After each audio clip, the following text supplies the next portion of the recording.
Глава 526. Мир чистилища. Город Никела. Подземный город духовных насекомых. В городе было около 3 миллионов духовных насекомых с несколькими разными племенами. Это можно считать большим подземным городом. Духовные насекомые отличались от обычной подземной или поверхностной расы. Духовные насекомые могли грызть богатые энергией минералы, чтобы выжить, поэтому эта энергия и металл были частью их жизни и даже совершенствования. Энергия была не только для совершенствования духовных насекомых, метаи также могли укреплять их панцири и давать им более сильную защиту. Вот почему духовные насекомые были одной из самых сильных держав, но они не атаковали поверхностный мир. Это было потому, что у подземного мира было достаточно ресурсов для их жизни, и они не были слишком адаптивными к окружающей среде поверхностного мира. По этой же причине поверхностные духи и люди не нападают на подземный мир. Было также несколько держав в подземном мире, и ими управляли несколько влиятельных лидеров. Самым известным была королева пауков Алексис. Алексис контролировала треть территории и населения духовных насекомых, и она была единственным лидером духовных насекомых, пытающийся установить точку опоры на поверхности мира. Этот нынешний город Никела был городом под управлением паучьей королевы. Чутянь был связан, когда шел вперед. Я предупреждаю вас, если мои товарищи увидят, что мне не хватает хотя бы одной конечности, вы не сможете увидеть ни одного яйца. Хватит говорить. Чутянь посмотрел на город Никела, и его глаза были слегка ошеломлены, когда он впервые увидел подземный город. Внешний вид города Никела был похож на гигантский придаток, покрытый опухолями внутри гигантского зверя. Вокруг города были большие пустые места, где духовные насекомые открывали племенные фермы и поля, выращивая темных существ и темные растения. Духовные насекомые не имели большой зависимости от них, но они все еще немного нуждались в них. Город Никела достигал 3000 метров, выглядя как неправильная воронка. Верхняя часть была большой, а нижняя была маленькой, где она была соединена с землей, будучи полностью пустой внутри. Когда кто-то входил в него, транспортные сети растягивались во всех направлениях, как соты. Возможно, даже самые сложные лабиринты не могли сравниться с этим. Чутянь вошел в гнездо, чтобы оценить жизнь клана насекомых. Духовные насекомые не имели порядка и даже не имели армии или чиновников. Кроме одного господина, правящего выше, весь город был разделен на кланы, что делало его очень хаотичным. Однако в этом хаосе было молчаливое понимание. Молчаливое понимание духовных насекомых пришло естественно, как у группы муравьев или пчел. Даже если здесь и не существовали законы, подчиненные подчинялись вышестоящему, и каждый выполнял свои обязанности, выполняя то, что от них требовалось. Слишком сложно. Сбежать отсюда было сложнее, чем подняться на небеса. Если бы у Чутяня не было космического свитка, он не осмелился бы пойти на такой риск. Город духовных насекомых был таким же сложным, как кровеносные сосуды, но в центре города был гигантский туннель, или, точнее говоря, это был тщательно охраняемый туннель. Было много элитных духовных воинов, как будто они беспокоились о появлении врагов. Чутянь выпустил немного божественного чувства для расследования. В конце туннеля было большое пространство и гигантский туннель, ведущий вниз. Духовные насекомые заперли Чутяня в тюрьме, построенной из кристаллов, настолько прочной, что даже эксперты преобразования души не смогли бы ее уничтожить, и божественное чувство оказалось полностью в ловушке внутри. Даже с божественным чувством области видения он не мог исследовать внешний мир.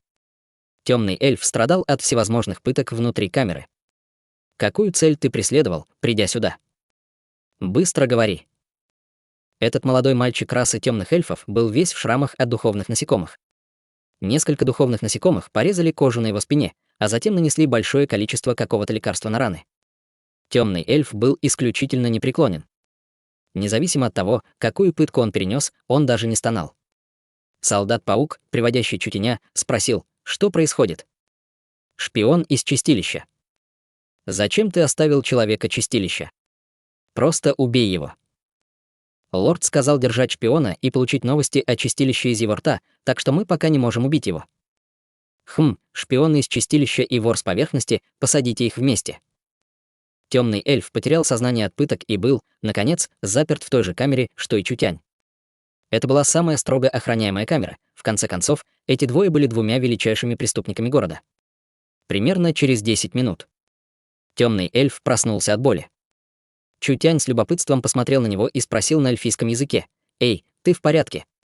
«Человек. Ты знаешь о людях?» «Замечательно». Чутянь чувствовал, что может общаться с этим человеком. «Ты из чистилища. Как тебя поймали? Как ты узнали о мире чистилища?» Темный эльф, кажется, быстро забыл о своей боли и выразил удивление и неверие. Разве люди не являются расой, которая живет на поверхности? Почему тебя поймали духовные насекомые подземного мира?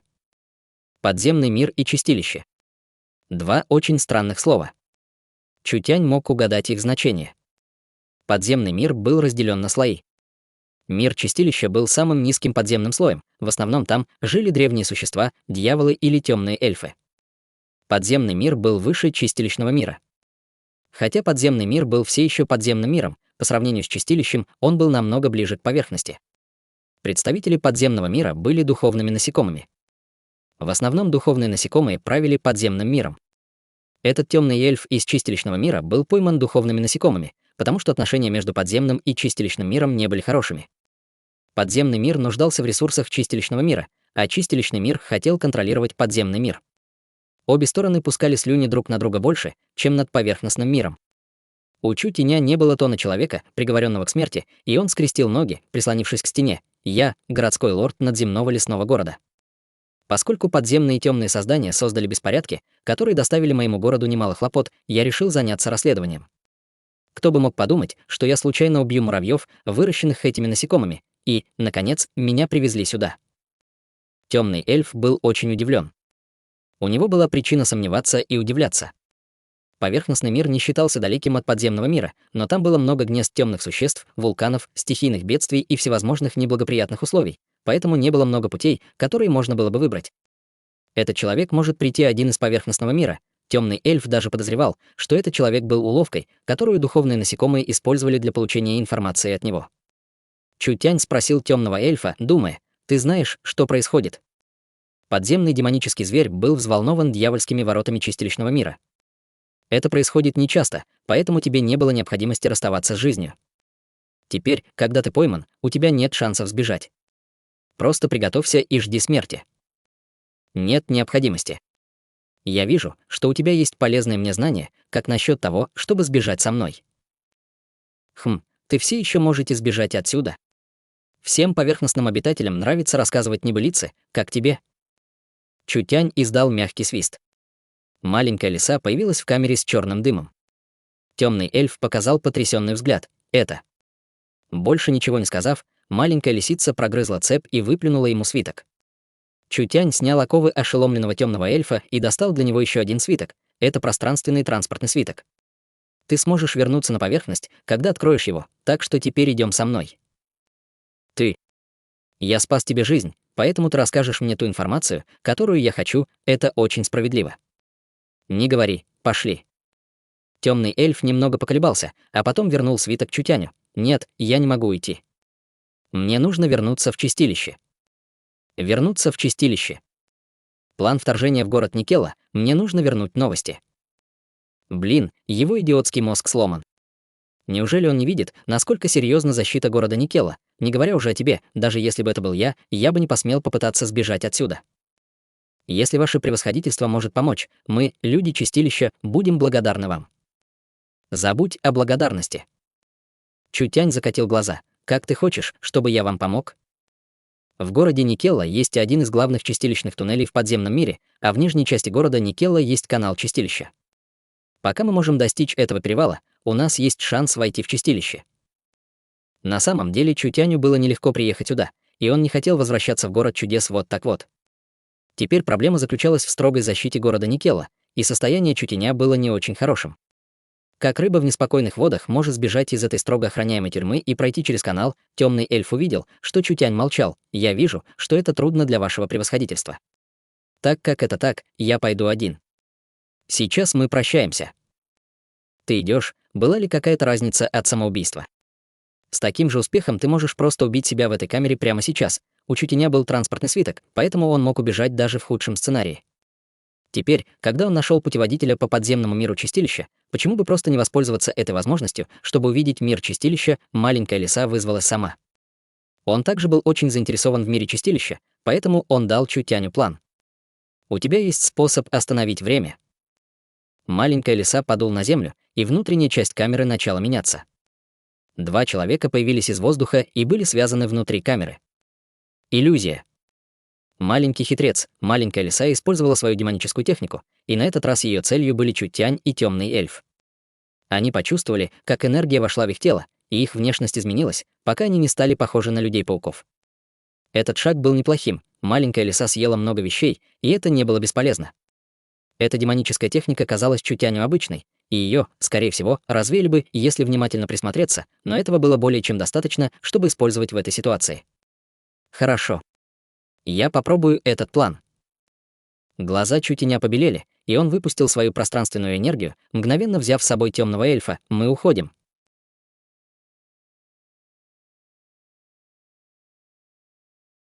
Глава 527. Вход в чистилище.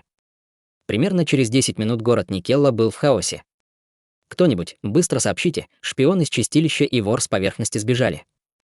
Эта новость распространилась по городу Никелла, словно у нее появились крылья, когда начали обыскивать различные районы духовных насекомых. Окружающая территория была перевернута с ног на голову. Но они на самом деле не могли найти ни одной зацепки, духовные насекомые чувствовали, что это было очень странно. Один из них был темным эльфом, а другой — обитателем поверхности, и они будут очень броскими, куда бы они ни пошли. Они не могли не быть замечены при побеге из тюрьмы, так почему же не осталось ни одного следа? Командир, этот парень с поверхности, кажется, обладает пространственной энергией. Возможно, они уже «заткнись». Командир холодно фыркнул на офицера. В городе Никелла есть много зон, блокирующих божественные чувства. Он не сможет захватить позицию снаружи, поэтому он не сможет телепортироваться. Не говоря уже о том, что этот парень ранен, поэтому он не мог далеко уйти. Обыщите все снова. Если вы не сможете его найти, то не возвращайтесь обратно живыми. Но это... Духовные насекомые увидели, что командир высвободил сильное намерение убить, и они не посмели пойти против его приказа, поэтому они могли только встать и снова отправиться на поиски. Мы немедленно заблокируем выходы и начнем поиск внутри города и снаружи. Подождите. Командир вдруг подумал о чем-то. Шпион чистилища может попытаться вернуться в чистилище. Соберите еще людей и укрепите оборону вокруг канала, не дайте им ни единой возможности.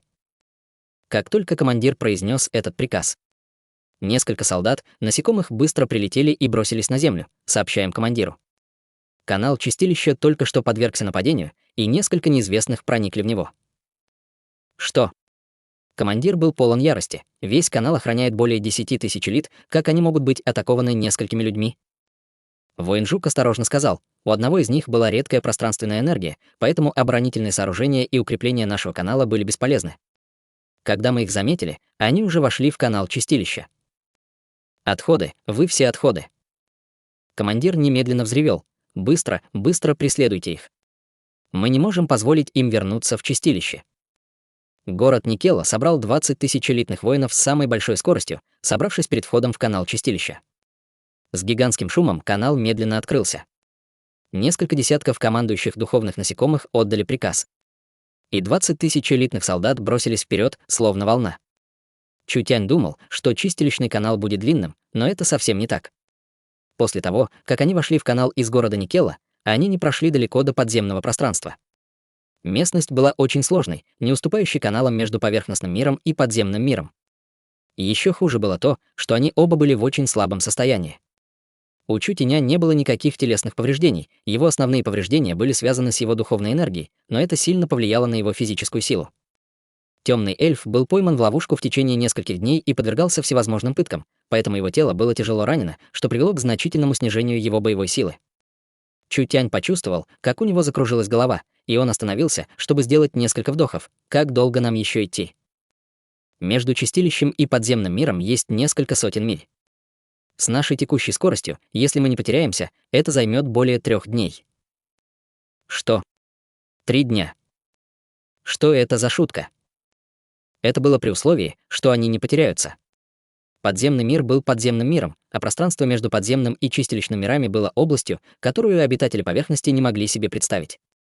Это место было заполнено странными существами, многих из которых Чутянь даже не мог назвать. Темный эльф увидел, что Чутянь не двигался, и очень взволнованно сказал: «Подземные лакеи скоро нас найдут. Если они нас поймают, нам можно и не мечтать о чистилище. Быстро двигайся». Нет, идти так — это летать словно муха без головы. Такая местность настолько сложна, что рано или поздно мы зайдем в тупик.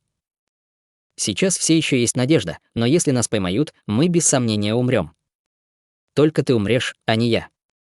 Этот отец может покинуть это место, когда захочет. Ты. Чутянь был слишком ленив, чтобы тратить слова, поэтому он посмотрел на маленькую лису. Маленькая лиса поняла значение Чутяня и сразу же вызвала громовую птицу демонической техникой. Чутянь прыгнул на спину гигантской птицы и держал птичье перья, когда он крикнул ошеломленному темному эльфу сбоку: «Чего застыл? Нам нужно идти». Громовая птица издала резкий птичий крик и ворвалась в бездонный мир со скоростью молнии. С этим невероятно быстрым демоническим зверем в качестве транспорта и маленькой лисой с божественным оком, направляющим их, эту комбинацию можно считать идеальной. Вероятность побега значительно возрастет. Однако темный эльф и Чутянь не уменьшили свою защиту. Громовая птица везла их вдвоем, пока вдруг не их догнали несколько больших мотыльков.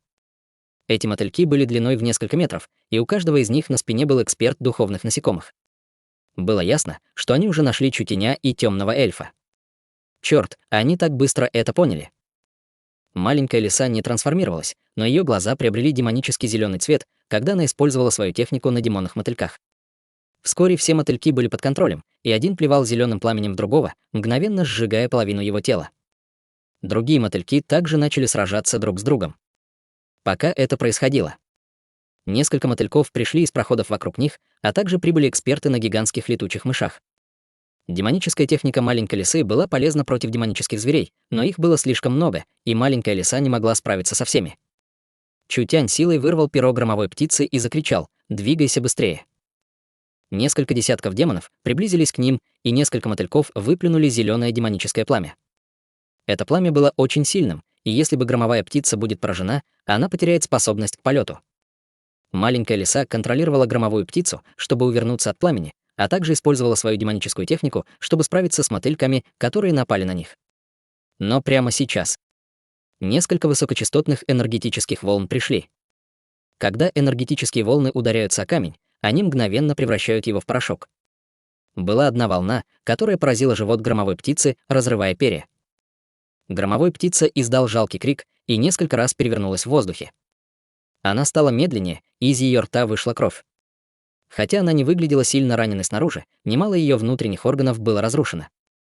У Чутяня не было другого пути, он внезапно вызвал свой главный источник духа. Его глаза превратились в зеленый цвет, и жизненная энергия, залетая в громовую птицу, мгновенно исцелила ее тяжелые раны наполовину. Громовая птица быстро бросилась вперед с криком, и сплошные камни подошли к концу. Перед ними появилась гигантская пропасть, которая простиралась на десятки тысяч метров в ширину, а над ней висел лавовый водопад, выглядящий очень грандиозно. Громовая птица внезапно упала, словно метеор, мгновенно врезавшись в пропасть. За ней следовали несколько черных летучих мышей. Пространство вокруг летучих мышей колебалось, поскольку он снова вызвали сильную энергетическую волну. Темный эльф встал, увидев это, и он был окружен энергией черного духа, которая превратилась в гигантский черный лук. Призрачный источник духа в виде лука, похоже, он был экспертом по атакам дальнего боя. Черный эльф собрал 3 темные стрелы. 3 стрелы исчезли, как только их выпустили. 3 летучие мыши издавали жалкие визги, имея по одной стреле в теле. Хотя эти монстры с сильной жизненной силой не умерли бы от стрел, они все еще были серьезно ранены и не могли продолжать атаковать громовую птицу. Совершенствование черного эльфа было не слабым. Скорее всего, это было в 7-м слое истинного духа. Эта сила, будь то под землей или на поверхности, считалась экспертом 1-го класса, не говоря уже о том, что у черного эльфа был редкий источник темного духа. Его стрелы невозможно было отследить после того, как они были выпущены, поэтому у них была сильная атакующая сила. Преследующие солдаты-насекомые рассеялись. Чутянь обнаружил странное явление, как будто гравитация внезапно исчезла. Он чувствовал, что его тело плыло, а окружающие скалы тоже плыли в воздухе. Невесомый уровень. Чутянь ранее изучал пространственную структуру континента, и невесомый уровень представлял собой зону без гравитации, образованную энергетическим полем. На континенте были 2 известные невесомые зоны, одна в нескольких сотнях километров в небе и одна в том месте, где глубина не была видна. В этих местах не было гравитации, поэтому все вещи парили в воздухе. Из-за этого Чутянь увидел нечто невероятное. Бесчисленные гигантские вершины плавали. Большое количество лавы стекало в бездонную яму и растекалось перед ним, словно туман, как будто оно образовывало гигантское море. Чутянь все ближе и ближе подходил к огненному морю. Это. Темный эльф громко крикнул: «Это граница чистилища и подземного мира. Мы должны найти выход из этого слоя огня, и тогда мы сможем приблизиться к чистилищному миру». Эти слова звучали как безответственная шутка, как человек может прыгнуть в океан, образованный из большого количества лавы. Это ничем не отличалось от самоубийства, Темный эльф знал, что обитателям поверхности будет трудно в это поверить, поэтому он думал о том, как это объяснить. Кто бы мог подумать, что Чутянь ничего не спросит. Из Чутяня исходило сине-белое пламя, которое быстро окружило громовую птицу, включая темного эльфа и маленькую лису. Геромовая птица превратилась в огненную птицу. Она бросилась в море камней и ворвалась в красный мир огня. Море пламени образовалось потоком энергии невесомого слоя. Море пламени казалось очень страшным, но на самом деле энергия распределялась очень неравномерно. Были места, которые могли даже сжечь Титана или Бегемота, но были также места, где защитная энергия слоя истинного духа могла блокировать ее. Поэтому, пока у человека было достаточно сил или он мог найти подходящее место для прохода, можно было пройти через него. Маленькая лиса использовала божественное око, чтобы направлять их, направляя громовую птицу через пламя. Море пламени оказалось глубже, чем ожидал Чутянь. Когда они прошли половину, Чутянь почувствовал, что он был очень напряжен. Когда он прошел 2/3 пути, Чутянь уже чувствовал, что не может больше продержаться. Когда он дошел до предела, огонь мира пустоты быстро исчез, и он больше не мог покрыть громовую птицу. Громовая птица была сожжена высокой температурой пламени, немедленно морщась от боли. Она могла использовать только свою собственную энергию, чтобы заблокировать поток. Пен, когда они прошли через другую сторону, большая птица, полностью сожженная в уголь, упала с неба на землю, словно падающая звезда.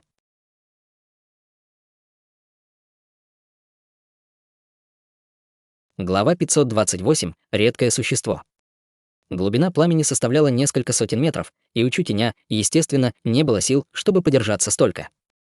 То, что наполнило Чутяня радостью, было то, что, когда его духовная энергия собиралась исчерпаться, он, наконец, прошел через это бесконечное море огня. Но хотя он избежал превращения в уголь, как громовая птица, он все равно падал на землю, как падающая звезда.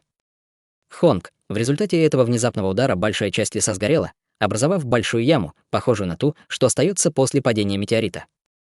Чутянь был в центре этой дыры и чувствовал, что не может даже пошевелиться. Маленькая лиса с пыльным лицом высунулась из выжженной земли и выглядела очень расстроенной. Она побежала перед Чутянем и схватила Чутяня, который не мог двигаться. Темный эльф. Маленькая лиса огляделась, но не смогла найти темного эльфа. Она не знала, сгорел ли он, когда они проходили сквозь пламя, или упал за 100 миль от них при падении. Чутянь с трудом повернул шею и огляделся. Мир чистилища — это был мир чистилища. Возможно, даже кто-то на поверхности с величайшим воображением не сможет подумать, что под континентом было такое невероятное пространство на 1000 миль, в мире чистилища не было неба. Поэтому, когда жители чистилищного мира поднимали глаза, они видели только красочный купол над ними. Это был не просто камень, а слой, образованный из разных редких кристаллов, подобный звездам поверхностного мира. Если кто-то думает, что подземный мир был поглощен тьмой, то они ошибаются. Мир чистилища не был во тьме, скорее в нем было достаточно света, как в сумерках на поверхностном мире. Хотя это было тускло, людям было достаточно, чтобы видеть. Некоторые люди засомневаются, откуда взялся этот свет. Солнце в чистилищном мире было абсурдом. Было большой ошибкой думать так. В чистилищном мире было солнце. У чистилищного мира не было только одного солнца, у него было несколько сотен, нескольких тысяч, несколько десятков тысяч солнц. Когда живые существа чистилищного мира смотрели вверх, кроме большого количества сложных и красивых камней, они также могли видеть большие группы огней различной формы. Некоторые были круглыми, некоторые были многоугольниками, некоторые были линиями, а некоторые даже меняли форму. Это правильно. Море пламени, Чутянь только что прошел тот же слой пламени, чтобы войти в мир чистилища. На самом деле слой пламени над чистилищным миром был очень плотно распределен, и большое количество энергии и света направлялось на чистилищный мир. Можно представить, на что похоже небо над чистилищным миром. Бесчисленные маленькие солнца и звезды, пересекающие друг друга в удивительном сосуществовании. Оно отличалось от неба над земным миром и было великолепным зрелищем. Подземный мир не имел экосистемы. Конечно, нет, свет, тепло и энергия собирались десятки миллионов лет. Это создало экосистему, которая отличалась от поверхностного мира, но была такой же сложной. Там, где разбился Чутянь, был гигантский лес. Конечно. Лес чистилища отличался от леса надземного мира. Большинство растений здесь были подземными темными растениями, которые не могли появиться в надземном мире. Было трудно найти растения чистилища, похожие друг на друга, потому что растения здесь жили в разных средах. Даже если бы были два одинаковых семени, когда они выросли, они могли бы стать двумя разными растениями. Весь мир чистилища был окружен слабой дымкой. В земле были побеги бамбука, истекала вода из светящихся кристаллических водорослей. Если бы это не было близко к темному миру, люди чувствовали бы, что они вошли в сказочный мир, Чутянь еще не успел полюбоваться странным стилем чистилищного мира. Когда маленькая лиса сделала простой поиск и не смогла найти темного эльфа. Забудь об этом, кто заботится о нем. Мы уже в чистилищном мире и сами можем придумать способ. Однако моя ситуация плохая. Я должен вступить в период глубокого совершенствования, чтобы восстановить свою духовную энергию. Маленькая лиса выплюнула травы духовной энергии, которую Чутянь нашел в долине муравьев-демонов. У Чутяня не было возможности сделать какие-либо пилюли, и у него было пламя мира пустоты, поэтому он непосредственно поглотил их и использовал свое тело в качестве печи для их очистки. Хотя это было расточительно, какой выбор у него был? После того, как Чутянь съел несколько стеблей духовных трав, он сразу почувствовал сильную усталость. Когда люди спали, их разум был активным, но это был неэффективный способ восстановить свой разум. Сон был своего рода естественной защитной системой, поэтому Чутяню пришлось погрузиться в период глубокого сна, прежде чем он сможет полностью восстановиться. Маленькая лиса кричала несколько раз. «Ты не можешь заснуть здесь, Чутянь уже спал, и неважно, как толкала его маленькая лиса, нынешний Чутянь словно умер, и он совсем не просыпался». Когда маленькая лиса почувствовала себя подавленной, ее пушистые уши внезапно оживились, словно она что-то услышала. Она сразу же просверлила одежду Чутяня, чтобы спрятаться. Несколько людей появилось из леса. Эти люди были очень сдержанными, наблюдая издалека все время. Понаблюдав четверть часа и увидев, что движения нет, эти люди медленно подошли, хлопая крыльями. Есть странное существо, которое упало из подземного мира. Эти существа выглядели очень необычно. Они были явно разумными существами, но у них были крылья, похожие на крылья бабочки. Они выглядели как эльфы на поверхности, с такими же заостренными ушами, но их кожа была другой. У некоторых была зеленая кожа, у некоторых была синяя кожа, у некоторых была желтая кожа, а у некоторых была белая кожа. У них также были длинные хвосты, заостренные на конце. Это был явно хвост демона. Это означало, что эти существа были демонами или, возможно, подрасами расы демонов. Это была темная раса, у которой была родословная демонов. Это были демонические бабочки. Демоны-бабочки были относительно слабой темной расой и не могли считаться большой расой чистилищного мира. Они могут существовать только в трещинах крупных рас или полагаться на более мощную расу, чтобы выжить. Но мир чистилища не мог сравниться с миром поверхности. Раса, которая могла бы выжить здесь, не могла не иметь своих собственных преимуществ. У демонов-бабочек были слабые атакующие способности, но они могли использовать иллюзию, гипноз и яд. Были времена, когда с ними было очень трудно иметь дело. Демоны-бабочки окружили спящего Чутяня в яме и указали на него пальцами. Что это? Шпион, посланный подземным миром. Но он не похож на подземных духовных насекомых. Скорее, он похож на эльфа. Он не может быть шпионом только потому, что не похож на них. Даже если это темный эльф, они не все живут в мире чистилища. В подземном мире также живут эльфы. Я думаю, что это подземный шпион, и мы должны просто высосать его кровь. Нет, является ли он подземным шпионом или нет, мы не можем так просто убить его. Он существо, которое упало сверху, я думаю, мы сможем продать его по хорошей цене. Свяжи его и забери. Демоны-бабочки были очень робкими. Но Чутянь не обладал способностью сопротивляться. Демоны-бабочки были слабой и обедневшей расой, теперь они обнаружили это никогда не встречавшееся редкое и драгоценное существо. Если это был шпион, то информация, которую он имел, была ценной. Если бы он не был шпионом, это было бы все еще редкое и никогда ранее не замеченное существо, поэтому его можно было продать темным торговцам за большую сумму, несколько мужчин и женщин-бабочек забрали Чутяня. В 30 милях от скалы лежали странные древние деревья. Древние деревья были покрыты гонодермой, но она уже наполовину окаменела. Эти демоны-бабочки построили свое гнездо на деревьях, растущих с этой скалы. Во всей деревне демонов-бабочек было несколько тысяч человек, что не считалось малой силой в чистилищном мире. Демоны-бабочки, возвращающие существо, которого никогда раньше никто не видел, вызвали настоящий переполох в этой маленькой деревне. Я чувствую, что это определенно полуэльф. Нет, как это может быть эльф? Запах его крови совершенно отличается от запаха эльфов, поэтому он совершенно другой расы. Тогда кто он? Кто знает? От него не источает запах демона или запах духовного насекомого. Демонические бабочки взволнованно обсуждали это. Хватит уже спорить. Вышла женщина-бабочка, которая не выглядела слишком старой. Она была самым умным человеком в деревне, а ее белоснежная кожа представляла лучшую родословную демонических бабочек. Демоны-бабочки придавали большое значение кровной линии, поэтому, как только она заговорила, большинство демонов-бабочек закрыли рты. Сейчас не время для обсуждения. Этот парень сейчас тяжело ранен, если мы не вылечим его, и он умрет, он ничего не стоит. Бабочки-демоны наконец поняли. Это верно, он не имел стоимости. Если умрет, демоны-бабочки осмотрели тело этого странного существа и обнаружили, что раны другой стороны были не такими тяжелыми, как они себе представляли, заставляя их чувствовать, что это было очень странно. Старый демон-бабочка сказал в это время, возможно, его рана, его разум или его душа. Идите и посмотрите.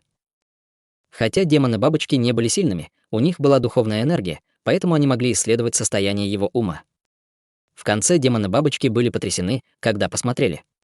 Его духовная энергия на самом деле так тяжело ранена. Какое существо могло выдержать такую рану? Это уже чудо, что он может пережить это, похоже, он не проснется. Демоны-бабочки пришли к такому выводу, и все они показали разочарование. Человек, который был в основном овощем, был бы очень сильно обесценен, независимо от того, насколько он драгоценен. Как мы позаботимся об этом сейчас? Является ли он подземным шпионом или нет, так как мы не можем его разбудить, никакой ценной информации нет. Молодой белый демон-бабочка сказал, поскольку это так, мы можем продать его гномам. В нашей деревне все меньше и меньше продуктов, поэтому мы надеемся, что сможем продать его по хорошей цене. Верно. Они могли сделать только это. У демонических бабочек не было никакого дохода. Это странное существо упало с неба, и поскольку у него есть навыки, чтобы пройти через подземный мир, это означало, что он не был обычным. Возможно, они смогли бы продать его по очень высокой цене, все торговцы-гномы были богаты. Даже если бы они предложили небольшую сумму, для демонов-бабочек было бы достаточно тратить ее долгое время. Демоны-бабочки отправили новость о никогда ранее незамеченном существе торговцам-гномам, которое привлекло их внимание. Они немедленно отправили несколько торговцев в деревню. Темные гномы были очень проницательны и были известны в чистилищном мире. Однако, когда даже опытные гномы увидели существо, которого демоны-бабочки пытались продать, их глаза широко распахнулись от недоверия. Что это была за раса? Это существо было очень странным. Мир чистилища никогда не видел подобное раньше. Демоны-бабочки видели, что у темных гномов было такое тяжелое выражение, и их сердце подпрыгивали. Может ли то, что они подобрали, принести богатство в их деревню?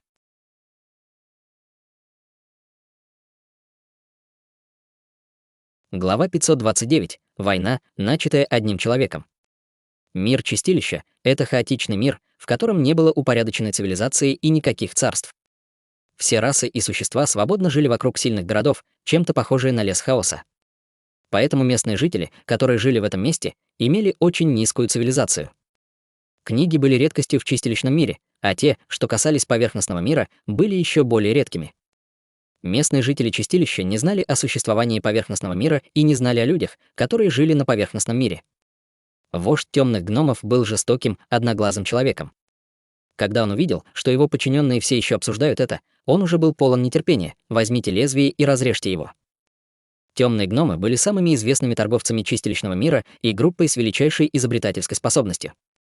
Они исследовали различные руины и даже сами врата дьявола, извлекая много древних демонических техник алхимии, так что эта раса, которая не была сильной, имела небольшой статус в мире чистилища. Очевидно, гномы были расой, которая была сосредоточена на исследованиях. Столкнувшись с неизвестным, они полностью разжигали свой боевой дух. Так что, если они не знали, в этом не было ничего сложного, они бы поняли, просто разрезав его, демоны-бабочки не были счастливы. Эта молодая белая женщина-бабочка-демон вылетела, чтобы остановить их. Не трогайте его, если вы его еще не купили. Что если вы испортите его ценность? Мы должны взять образец обратно в алхимическую лабораторию, чтобы проанализировать, прежде чем мы узнаем, какие способности и какое значение он имеет. Темный гном выглядел нетерпеливым, иначе мы бы сделали оценку, ничего не зная. Вы все еще хотите продать его? Продать, конечно, мы хотим его продать. Старейшина демонических бабочек быстро встал и потянул белого демона-бабочку в сторону. Молодой лидер, бесполезно держать этого чужестранца здесь, пусть они его разрежут. Демон-бабочка подобрал эту инопланетную расу, которая упала с облаков, и хотел продать ему кое-что для деревни. Если они не могли продать его, не было никакого смысла держать его здесь. Белый демон-бабочка не хотел, но другого выбора не было. Не трать время, сначала отрежьте палец. Лидер темных гномов приказал: Сила этой иностранной расы не слаба, и его кожа может быть довольно твердой, поэтому отрезание руки будет проблематичным. Да. Гном вытащил черный алмазный клинок и подошел. Лезвие было черным, как нефрит, с легким золотым сиянием над ним. Он был сделан из материала под названием черный алмаз, он был в 10 раз прочнее обычного алмаза, и к нему был прикреплен атрибут разрушения. Когда было изготовлено обычное оружие, его небольшая часть могла резать железо, как грязь. Нужно ли было упоминать лезвие, полностью сделанное из черного алмаза? Маленькая лиса лежала в углу безучастно и безразлично, когда озорной взгляд мелькнул в ее глазах. Темный гном выбрал палец и поднял клинок. Треск, черный алмазный клинок раскололся, как стекло, и осколки полетели во все стороны. У темного гнома не было времени, чтобы защититься от фрагментов, каждый из которых был несравненно твердым. Это было похоже на прокол бумаги, когда они пронзили его, убивая его на месте с жалким криком. Что сейчас произошло? Все были ошеломлены. Насколько острым является черный алмазный клинок? Этот клинок даже не оставил ни единой отметины на его коже, а сам клинок разбился. Телосложение этой иностранной расы на самом деле было таким сильным. Возможно, он даже не уступал расе драконов. Будь то демоны-бабочки или гномы, никто не подозревал, что это была техника защитного совершенствования. Это было потому, что когда человек был без сознания, какой бы сильной ни была его духовная энергия или техника совершенствования, все это было бесполезно. Как могли знать люди чистилища? Когда тело бессмертного света достигало царства совершенства, его не нужно было активировать. Когда какое-либо место могло быть ранено, бессмертное тело звездного света автоматически защищало пользователя. В тот момент, когда черный алмазный клинок упал, и клинок коснулся его кожи, слой звездного света разрушил его. Бабочки-демоны были приятно удивлены. Они нашли сокровище, тело этой иностранной расы было даже прочнее, чем черного алмаза. Будет ли он дешевле, чем черный алмаз? Это было бы большим состоянием. Это на самом деле так сильно. Лидер гномов достал лезвие с надписью демонических проклятий. Я не верю, что этот охотничий клинок демонов не сможет порезать тебя. Лидер гномов пробормотал, держа клинок. Руны проклятия клинка начали светиться, и он выпустил сильную энергетическую волну. Клинок упал на руку иностранной расы. Бессмертное тело звездного света было снова выпущено. Слабый звездный свет и кончик клинка столкнулись. Лидер темных гномов чувствовал, что его клинок поражает неуязвимую чешую дракона, и большая сила отскока наполнила его запястье болью. На этот раз он не только не сломил защиту чутеня, но и сделал то, о чем никто бы не подумал. Пламя начало появляться из тела чутеня, пламя смерти и пламя, которое может уничтожить все. Это плохо. Лидер темных гномов быстро отступил, но окружающим гномам не повезло. Пламя мира пустоты рассеялось на мелкие кусочки и мгновенно превратилось в огонь, как будто оно соприкасалось с нефтью. Пламя мгновенно поглотило все и горело, пока ничего не осталось. Этот человек иностранной расы мог выпустить пламя. Кто видел пламя, которое могло сжечь гнома, не оставив пепла, это пламя определенно не было обычным пламенем. Только этой силы пламени было достаточно, чтобы придать ей безграничную ценность. Человек иностранной расы был без сознания и мог защищаться и контратаковать. Это редко можно встретить у любого существа. У этого живого существа были такие способности, что его можно сравнить даже с гигантскими драконами. 1000 темных кристаллов. Лидер темных гномов дал свою цену. Я хочу это существо. 1000 темных кристаллов была огромной суммой для деревни демонов-бабочек, каждый демон-бабочка имел радостный взгляд. Подождите. Белый вождь демонов-бабочек вышел. Эта иностранная раса такая сильная, просто тривиальной 1000 темных кристаллов слишком мало. Демоны-бабочки не имеют права торговаться со мной. 1000 темных кристаллов — это уже очень щедрая цена. Нет, мы не можем принять эту сумму. Ты смеешь отвергать меня. Теперь только 800. Темный гном холодно посмотрел на белого демона-бабочку и сказал: тебе лучше подумать, что сказать, прежде чем я разозлюсь. Одно предложение отняло 200 темных кристаллов. Эта потеря была действительно слишком большой. Белый демон бабочки твердо сказал: мы не продаем эту иностранную расу, вы можете уйти. Другие демоны-бабочки показали тревожные взгляды. Как это могло быть? Вождь деревни сошел с ума. Так много моих подчиненных погибло, и вы не продаете. Темный вождь гномов пришел в ярость. Ты играешь со мной? Гномов нелегко обидеть. 1000 или 800 — это просто деньги для нищих? Хотя мы, демоны-бабочки, не сильны, нас не так легко обмануть. Белый демон-бабочка опроверг. Демоны-бабочки компенсируют вашу потерю, но мы не будем продавать эту иностранную расу. Пожалуйста, уйдите. Лидер темных гномов собирался взорваться. Белый демон-бабочка фыркнул, и несколько демонов-бабочек вышли вперед. Местные жители чистилища росли в хаотических битвах, поэтому даже слабых демонов-бабочек было нелегко запугивать. Хорошо, очень хорошо. Просто подожди и увидишь. Темный гном был полон ярости, но это была деревня демонических бабочек, а вокруг были только демоны-бабочки. Попытка сохранить лицо была слишком большой потерей. Лучше было сначала покинуть это место и собрать войска как можно скорее. Проносясь через деревню демонов-бабочек, крадя эту драгоценную и таинственную чужую расу, демон-бабочка увидел, как гном ушел, и с тяжелым сердцем сказал: окружающее влияние гномов невелико. Теперь, когда мы их обидели, гномы не будут охотно отказываться от этого. Боюсь, это не принесет нам никакой пользы. Старейшина может быть уверен. Белый демон-бабочка был полон волнения и радости. На этот раз мы определенно нашли сокровище. Прежде чем гномы вернутся, мы пойдем в город тьмы. Пока мы продадим это существо на аукционе в городе тьмы, вся наша деревня станет богатой. Это существо действительно так ценно. Хотя я не знаю, кто он, его тело неуязвимо, и у него есть все виды особых способностей, это сравнимо с драконом или великим демоном. Если бы дракон был выставлен на аукцион, сколько бы он стоил? Это правильно. Пока мы обменяем на достаточное количество темных кристаллов, мы сможем жить в городе тьмы. Нужно ли бояться возмездия темных гномов в то время? Демоны-бабочки отпустили беспокойство в своих сердцах. Это был шанс один раз в 100 лет. Как они могли легко упустить его, белый демон-бабочка готовился как можно быстрее, мобилизуя 1000 воинов в качестве охранников. Темный гном мог вернуться в любой момент, поэтому ему пришлось двигаться как можно быстрее. Подготовленная команда белой бабочки-демона отправилась в путь. У демонических бабочек была способность летать, поэтому они решили путешествовать по воздуху. Таким образом, риск нарваться на препятствие или встретить неприятности будет снижен. Когда команда собиралась покинуть лесную долину. Это плохо. Группа зеленых демонов появилась на востоке, группа странных уродливых существ была собрана там. Они были около 2 метров в высоту, и их кожа была зеленой. У них были очень сильные тела, похожие на усиленные версии гоблинов, но у них были длинные хвосты демонов. Их оружием были волчьи клыки или боевые молоты. Зеленые демоны — низкосортные демоны. Хотя их родословная демонов не была сильной, их было много. У них была врожденная сила и твердая кожа, они были очень жестокой расой. Белый демон-бабочка быстро ответил: вы достигли границы. Это территория демонов-бабочек. Привет, привет, не сердись. Я слышал, что деревня демонов-бабочек нашла сокровище. Главный зеленый демон показал жадный взгляд. Так как сокровище упало в лесу, оно принадлежит каждой расе в лесу. Так почему вы тайно прибрали его себе? Как насчет того, чтобы взять его и дать каждому равную часть? Демоны-бабочки кипели от ярости. Но не дожидаясь ответа бабочки демонов. Это правильно. Недалеко от горы была черная линия, когда появились несколько сотен высоких фигур. Эти существа были похожи на минотавров, но они были страшнее, и у них были рога на голове. Рогатые демоны потемнели не только лица демонов-бабочек, но даже лица зеленых демонов. Лидер зеленых демонов взревел: что ты здесь делаешь?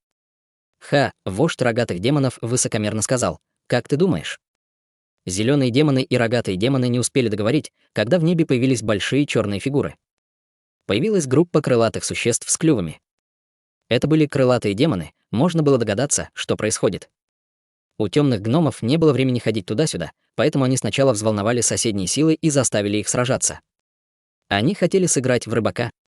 Черт, местные жители чистилища очень чувствительны к этой территории, поэтому захват их территории был гигантским испытанием и большим позором. Демоны-бабочки были в ярости. Хорошо, раз вы хотите драться, посмотрим, кто, в конце концов, выйдет победителем. Война должна была начаться. Мир чистилища был именно таким, любая причина могла быть искрой для войны. Это могло происходить каждый день, и здесь было еще более хаотично, чем в лесу хаоса.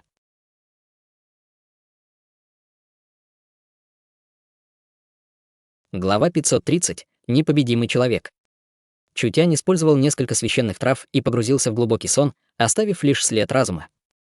После того, как драгоценные духовные травы были поглощены пламенем мира пустоты, сущность была извлечена, чтобы медленно восстанавливать его духовную энергию. Этот процесс медленно продвигался вперед. Этот опыт также уменьшил его узкое место совершенствования. Чутянь понял, что он находится на переломном этапе, поэтому, естественно, он не упустил эту драгоценную возможность. Поэтому он восстановил свою духовную энергию, в то время как превратил новорожденные потоки духовной энергии в реку. Хонг, наконец, его духовная энергия была полностью восстановлена, в то время как Чутянь также прорвался к 4-му слою истинного духа. Теперь он был всего лишь в шаге от 5-го уровня истинного духа. Ах! Он не спит. Демоны-бабочки были удивлены внезапным пробуждением Чутяня и быстро покинули секретную комнату, чтобы сообщить. Чутянь немного растерялся. «Лис, выходи!» Пен, появился черный туман. Маленькая лиса сидела на его плече, размахивая хвостом. Чутянь оглянулся на странный дом, в котором он находился, и стало ясно, что это была местная резиденция чистилища. Где это? Что случилось? Маленькая лиса описала все, что происходило в течение дня, когда спал Чутянь. Черт, этот отец так популярен. Когда Чутянь узнал, что эти чистилищные расы начали сражаться, пытаясь схватить его, хотя он немного потерял дар речи, он также был очень горд. Кажется, он будет популярен, куда бы он ни пошел, так как он был так красив. Чутянь не успел выйти из своих мыслей. Как появились звуки крыльев, хлопающих вокруг него. Его окружило около 100 демонов-бабочек. Когда Чутянь поднял глаза, он увидел, что все демоны-бабочки были разных цветов. Был лишь один с белой кожей, похожий на иностранную расу, но эстетика соответствовала вкусам людей. Белый демон-бабочка был потрясен и встревожен. Почему ты не спишь?» Демон-бабочка не говорил на языке духовных насекомых или эльфийском, скорее это был язык демонов. Вероятно, это был основной язык чистилищного мира. Язык демонов редко был известен на поверхности, но он распространился в будущем. Демоны-бабочки использовали самый обычный диалект языка демонов, Чутянь немного изучил его по материалам, оставленным кланом демонов, поэтому не было никаких проблем с базовым общением. Это странно. Чутянь пожал плечами. «Я очень благодарен за вашу заботу, и в качестве благодарности я приведу вам некоторые факты.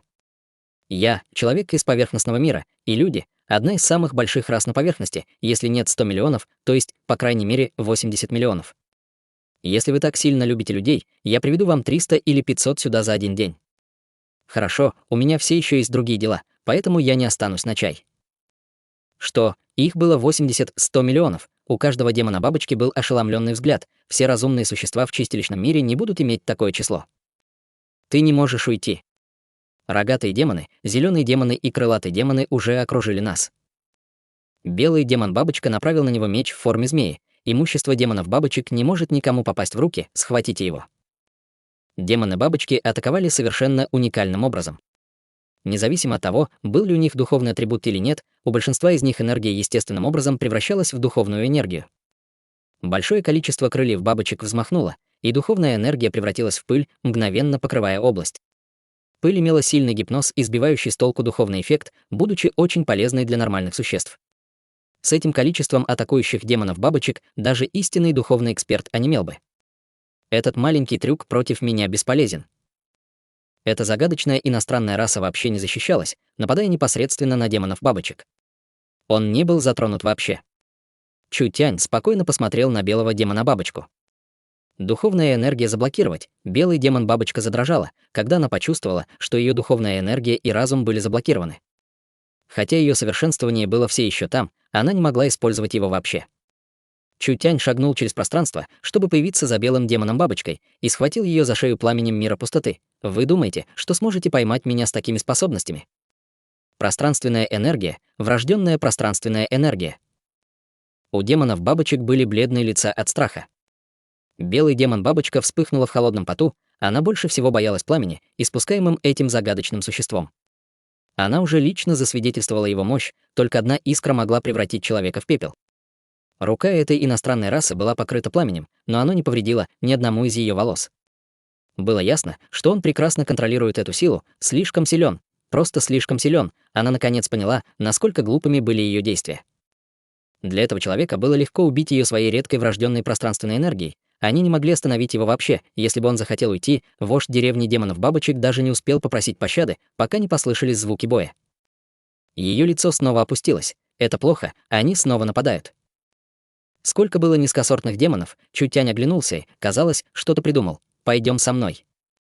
У белого демона-бабочки даже не было времени ответить, прежде чем она оказалась за пределами долины с Чутянем. В настоящее время в долине происходило большое сражение. Около 10 000 человек были заняты в интенсивном сражении. Чутянь внезапно появился перед всеми. и он держал в заложниках главу деревни демонов-бабочек, заставляя всех ошеломиться. Всем молчать. Слова Чутяня распространились, и все были ошеломлены. Я уже почувствовал энтузиазм вашего чистилища, поэтому я буду говорить, не будучи вежливым. Чутянь отпустил белого демона-бабочку, и его взгляд охватил всех. Он говорил свободно и непринужденно, словно говорил с друзьями. «Я хочу поздравить всех здесь». Лидер рогатых демонов выпустил 2 потока сердитого дыхания из своих больших ноздрей. О чем он? Чутянь продолжил, как будто говорил о чем-то серьезном. Это потому, что с этого дня вы будете приветствовать мудрого, талантливого и несравненно красивого лидера. Это верно, это я. Ваш единственный путь — подчиниться, и я советую вам не делать глупостей, иначе последствия будут очень серьезными.